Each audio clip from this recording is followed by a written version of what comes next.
Pemirsa, Anda kembali menyaksikan Kampus Corner PKM Prodi S1 Teknik Biomedis Udinus siap wujudkan alat bantu jalan bagi HWDI dan YPAC. Oke Erika, kita lanjutkan. Tadi apakah ada kendala nih selama mengikuti kegiatan PKM ini dan gimana cara kamu mengatasinya gitu?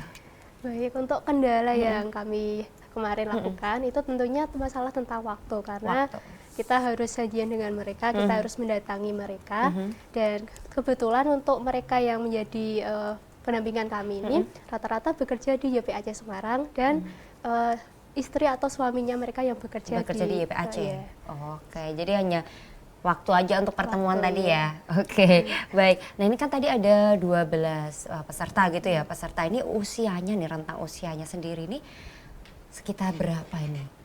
Monggo, Bu Menik. Rata-rata 40 tahun ke atas. 40 tahun ke atas. Iya, sampai dengan 50. Sampai dengan 50, berarti memang yang sudah bapak-bapak ibu-ibu ya. Iya. Nah kalau untuk tinggi badannya sendiri nih Bu, kemarin rentang berapa? Kalau minimal 145 cm sampai dengan 165 cm. Oke, jadi 145 ya sampai 165, berarti cukup ya Bu ya. Tadi kan 130 sampai 170 ini truknya sendiri. Oke, baik. Nah, Bu Dita, kalau menurut pandangan Ibu nih, ini apa sejauh ini bagaimana perkembangan alat bantu jalan truk tadi yang menjadi topik utama PKM kali ini? Kalau untuk perkembangannya perkembangannya memang sudah jadi prototipe, hanya saja masih perlu dirapikan sedikit aja untuk finishingnya seperti itu. Di bagian apanya nih Bu yang kurang diamplas kah? Enggak dong. Di bagian sambungannya, kan ada beberapa yang dilas itu kan, nah itu ada beberapa itu kan kurang rapi ngelasnya, seperti itu. Tinggal itu aja Bu ya, finishingnya aja ya. Oke, nah kalau dari Udinus sendiri ini sudah sejauh mana pengembangan alat bantu jalan truk tersebut?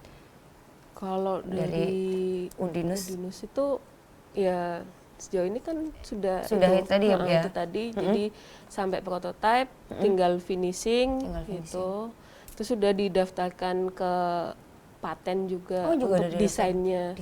Oke, betul. Wajib ya Bu ya. Ini seberapa penting sih Bu mendaftarkan paten seperti itu? Sebenarnya seberapa pentingnya tergantung kita ngelihatnya dari mana ya, karena paten itu kan untuk melindungi kekayaan intelektual, dalam artian melindungi ide kita biar nggak dicuri orang seperti itu. Jadi kalau memang mau kita jaga idenya ya sebaiknya didaftarkan. Didaftarkan ya, penting ya, karena ide itu susah ya Bu ya mencarinya ya. Datangnya nggak 2 kali soalnya kan. Datangnya nggak 2 kali, bener. Nah kalau untuk tindak lanjutnya sendiri nih Bu Menik, nanti seperti apa nih untuk tindak lanjut dari PKM kali ini? Baik. Jadi sebenarnya dengan kegiatan PKM ini berakhir juga bukan sekedar selesai membuat laporannya ya, tapi memang secara pendampingan kami tetap terus berlanjut karena memang dari awal kami sudah bersedia bermitra seperti itu. Jadi harapan kami nanti pada saat tahap penyesuaian yang dirasakan oleh pengguna itu kira-kira dari alat bantu jalan ini kekurangannya apa. Nah dari situ kami juga masih butuhkan informasi kelemahan untuk dari nanti dikembangkan lebih lanjut ya seperti alatnya. itu. Jadi masih berlanjut. Masih berlanjut terus ya Bu ya? Iya. Oke, baik. Kalau untuk PKM sendiri nih di Udinus ini biasanya diadakan di tiap semester atau 1 tahun sekali atau berapa sih Bu? Kalau untuk program di internal Udinus itu bukaannya setiap semester. Tiap semester? Tiap awal semester itu ada. Gitu. Oke, jadi terus ya Bu ya? Terus berlanjut. Nah kalau dari Erika nih, kan udah melakukan PKM ya. Nah menurut kamu sendiri nih manfaat yang kamu dapatkan apa sih dengan mengikuti PKM ini? Tentunya mendapatkan pengalaman yang baru dan wawasan yang luas juga, karena kita mendapat wawasan luas itu di mana mahasiswa itu kan nggak semua dapat kesempatan buat berinteraksi dengan masyarakat. Gitu. Nah khusus di program PKM ini kan kita bermasyarakat dengan yang mempunyai kebutuhan khusus gitu, disabilitas.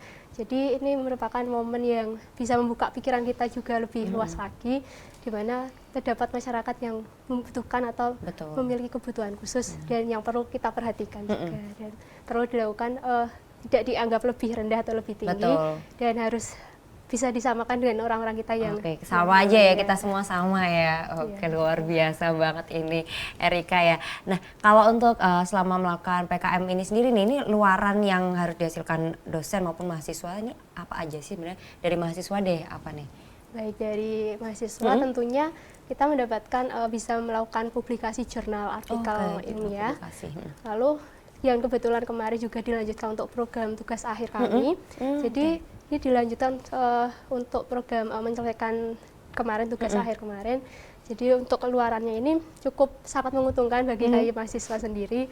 Tidak hanya kita melakukan pengabdian kepada masyarakat, tapi juga bisa beruntungan untuk menyelesaikan Tugas prodi akhir tugas ya. akhirnya. Satu dayung langsung dapat 2 ya? Iya. Langsung dapat 2 gitu. Ini ngomong-ngomong PKM pertamanya Erika atau dulu juga pernah sempat ikut? Iya, ini untuk pertama kalinya. Pertama kali ya, luar biasa. Baik, kalau luaran yang dihasilkan dari dosen sendiri apa nih Bu Dita?